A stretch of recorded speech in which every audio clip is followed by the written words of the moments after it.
Yes, she is with us. It's been a while since I've caught up with a great friend of the show. Her program and her team is off to a great start this season. Michigan softball coach Carol Hutchins. Hutch, good morning.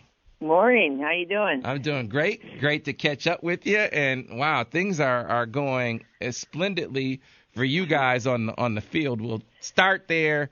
We'll get to talking about the academy coming up. But, Coach, when you go down to face the number 3 team in the country in their house, I know that wasn't the only team you faced, but you come out and you win every single game. I know there are always things you can pick out to improve upon, but you got to be pretty pleased with the performance. Well, I am.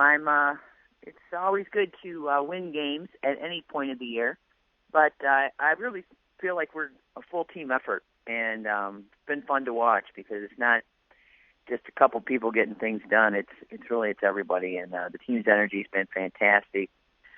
And we've been playing some pretty good softball at this point of the year. So our task is really to stay focused on, one pitch at a time. That's our focus every year.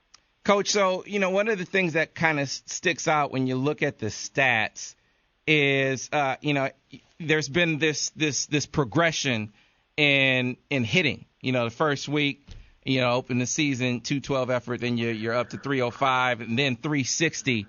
Every single week, your team has kind of been making improvements, and you've been seeing it on the field. I know the record, you only have one loss anyway, but been getting better at the plate every single weekend. Well, I said after the first week out, I think we hit like 212. I thought we really underachieved. I said we are a better hitting team than this. We weren't comfortable.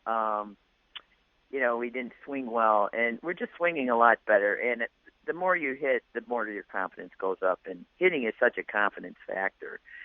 So, it's not going to get easier. We're going to run into some tough pitching, and our kids, though, they've got a pretty good battle mentality. They just get in there. If they don't have a good at-bat their first time, they come back and they just keep battling. And, I think what we have the ability, we're more of a hitting team than we've been. We only have one slapper in our lineup. So the fans will like that somewhat, but I'd like to see our on-base percentage continue to go forward. All right, so, Coach, let's start with Friday. 7-1 over Lipscomb, and then you take out Alabama 8-2. Kind of take us through those games.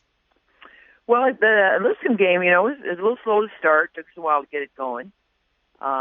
We started Sarah Driesinger in the circle, and really she wasn't on. She just, her pitches weren't working. She didn't have much pop. So we brought in Haley Wagner, who came in and did a fine job. And it was a good, solid game. And it was the home opener for Alabama, which Alabama is the number 1 team in the country in attendance. They sell over 2,200 season tickets. But as luck would have it, it was about 40 degrees with a wind chill of maybe 32. It was Big Ten weather, so the odds went in our favor. A lot of the fans didn't really show up. And we just came out on fire. Sweet hit went out in, I think, the second inning, a 2-run bomb, and we just kept attacking. And I thought we put them on their heels. And again, we had a fantastic performance from Megan Betza, and it was an all-around team effort. And Alabama's a good team. They're still they're evolving as well. They lost some really key players, and they had, of course, Jackie Trainen was their All-American pitcher who is graduated. So then, she was their mainstay for years. So it takes a while for a team to recover from that. But so I think they're still in that evolution phase.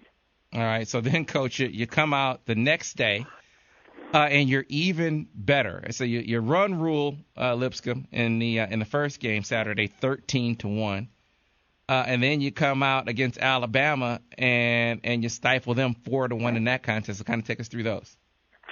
Well, again, we just it was a little nicer day, thankfully, and we were warmed up at that point. Lipscomb, we were into their bullpen, and we're able to just really put our bat on the ball. We did a nice job. We got a lot of kids some playing time.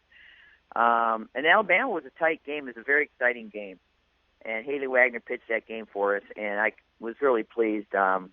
She held them to 1 run, thanks to a Kelsey Susala game-saving home run as she stuck her glove over the right field fence and hauled in what would have been a 2-run shot. But it was a close game, and I was really pleased that I like to win tight games at this point of the year. They're really more beneficial than a 13-1 game. So I thought we really showed up to play, and we were really one inning focused. I could see our kids are just grinding out the innings and not seemingly getting ahead of themselves or losing their heads. So we've been pretty solid in really the most important category, which is toughness. Yeah, Coach, it is certainly getting a lot of attention. You go on and you beat James Madison 10-0 in the final game for you guys last weekend. But everyone paying attention. I know Jim Abbott, who by the way is one of our softball academy recruits, was paying attention. Yeah, he tweeted at you guys for the outstanding performance. You mentioned Kelsey Susala, and I like going into some of these individual stories, Coach, because where does that come from? I mean, she's not new. Where did that come from? Well, Kelsey, for the viewers, she's a junior. She's from Garden City, and she's been in our program since her freshman year, and got some spot time as a pinch hitter. She was a depth infielder for us at third base mainly, and she's been waiting in the wings, and she's just been working hard. And she came to me last year and said, I'd like to get some time in the outfield, knowing that we were going to have a big opening this year, losing both of Coley Sappenfield and Lindsay Doyle.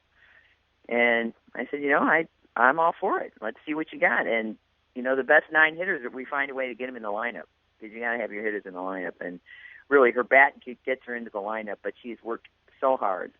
She's done her part in the outfield, and she's been a big bat for us. We have her in the 6th spot right now, key RBIs. She was the MVP of the Bama Bash, and, I could not be more pleased to see her progress. It's just a story of perseverance and hard work, and, these are things that makes coaches really happy. It's really fun to watch a kid work hard and earn success, and she's done nothing but that. Yeah, player development. She was hit 412, 7 for 17, co-Big Ten Player of the Week. And it's just, to see a junior. And, we talk about all the players, Coach. That's where I said, where did it come from? And, this is a junior, an upperclassman in your program now really, really busting out. Another performance I wanted to highlight really quickly is, Lindsay. She really came alive in this set last weekend. Yeah, our third baseman, Lindsay Montemorano. She was 0 for the first 2 weekends and spent a little time on the bench getting her eyes adjusted, and but to her credit, she came in, worked extra during the week, had some private hitting workouts with both myself and Jen Brundage, and she connected. Her first at bat, knocked it out of the park, and had a great weekend. And again, so much of it's just confidence. So the kids, if their confidence drops, it really affects. It's a downward spiral, and so she got a little bit of her confidence back. And we just need consistent performance. We talk a lot about being consistent, and that's what hitting is. It's you just want a consistent 3 to 350 average. That's what we ask for, is to put the ball in play, make contact, and good things will happen. So hopefully we'll get her going a little bit because we need to be able to hit down through the order, and we have her down in the 8th spot, and it's a great spot to put somebody who can knock it out of the park. All right, so Coach, how's this for consistency? You gave up a grand total of 4 runs last weekend. You've only surrendered more than 3 or more runs twice this season. So the pitching has been really consistent for you thus far this season. Yeah, we've got 3 pitchers throwing and a 4th pitcher waiting in the wings. As our freshman Tara Blanco, we are not throwing onto the mound as of yet. And everybody's pretty familiar with Sarah Driesinger and Haley Wagner, who both been mainstays for us. Megan Betza had a pretty good freshman year last year and has come back better. She's tougher. Her walks are down. She's attacking the hitters better. She's a strikeout pitcher. And the 3 of them are as different as they could be, which is, I think, what we want more than anything. We want to, if somebody's not on, or if the opponents have gotten too many looks at them, we come back in with somebody else. And so they've complemented each other pretty well, which is, when you come in, your job is to shut down whatever's going on, stop the bleeding. And they're a pretty good staff that way, and I think they can continue just to get better. All right, so Coach, next up for you is you're heading down to the Louisville Slugger Invitational. You're going to take on another top 25 team in Arizona State, along with Toledo and Binghamton. So let's talk about those teams, especially Arizona State. What are you going to see when you head down to Tempe? Well, I hope we're going to see the sun. They emailed me last night and said we're expecting some weather. And I think, boy, I'd like to show them some weather. So hopefully we're going to get some good weather down there. But again, I don't know a lot about our opponents at this point. I haven't really studied them. As you know, I'm not very focused on the opponents. We're just playing the game of softball. Arizona State returned some of their great players, like Amber Freeman, who's All-American catcher. They do not have their star returning pitcher, Dallas Escobedo, who played her last game against us last year in the regional, which, of course, a lot of the fans will remember. That was a very exciting regional. I've heard their game against us Saturday night is sold out, which is their stadium is one of the biggest in the country, and I'm sure they're out for blood. We'll just be focused on competing one inning at a time, and I expect them to be a solid softball team like we've seen every weekend. And we've scheduled top 20 opponents every weekend as we're just trying to get our kids into the groove of just playing good softball and competing in the game of softball. And, blowouts happen, but in general, we just want to compete. And there's no better way to do it than playing good opponents. Right, and it's the start of your spring trip. You'll stop off in Fullerton, California after that and face Cal State before you participate in the Judy Garman Classic. So a lot of softball, a lot of team bonding and team building take place over the next week. Speaking of team bonding and team building, Coach, we're assembling our unit, our team for the Softball Academy. So I guess we should let everyone else in on the knowledge of how to get involved, how to get signed up so they can start building their team so they can have a chance to compete with us. Well, I believe we're up online, msoftballacademy.org, and we're taking team captains. We're going to change it up a little bit this year in that we're trying to be a little more organized. There'll be 25 teams, only 10 on a team, and we're asking people to please respect the fact that when we have one team of 20 and one team of 4, it's really hard to make it all go. So we're going to put 25 teams out there of 10, and the most important thing we do is, of course, not play softball, but it's raise money to hopefully strike down breast cancer. And last year we raised almost $130,000 in that one evening between the on-field academy and the post-academy social. This year you'll also be able to sign up if you don't want to play softball and only want to go to the social. There's a spot online that you can sign up for that as well. As we're moving it upstairs to the 4th floor of the Roth Suites, and we did that. We've got room for over 100 more people. So we're going for bigger and better. I've talked to Jim Harbaugh a couple times. He's assured me that Sarah Harbaugh is on board. We are